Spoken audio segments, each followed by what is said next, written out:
Serein, détendu et prêt au combat, Dominique de Villepin le dit et le répète, il ne craint pas son procès dans l'affaire Clearstream. Je suis zen. C'est le cœur très très léger que je me rendrai au palais de justice. Calme et posé, l'ex-diplomate aime montrer sa différence face au sanguin Nicolas Sarkozy.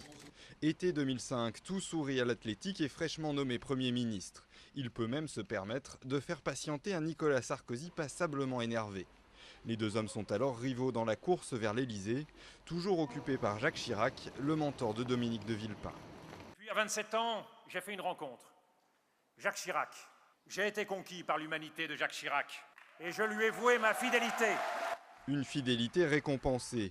Nommé ministre des Affaires étrangères en 2002, il mène la bataille contre la guerre en Irak et gagne ses galons d'homme d'État lors de son discours aux Nations Unies. L'ascension continue en 2005, il devient Premier ministre et se voit encore plus haut. Un élan brisé par l'échec du CPE, le contrat première embauche, fait descendre des milliers de personnes dans les rues au printemps 2006. J'ai voulu agir vite. Cela n'a pas été compris par tous. Je le regrette. À droite, un boulevard vers l'Elysée s'ouvre alors pour Nicolas Sarkozy. Dominique de Villepin se retrouve, lui, embourbé dans l'affaire Clearstream, soupçonné d'avoir voulu salir l'actuel chef de l'État dans un scandale financier.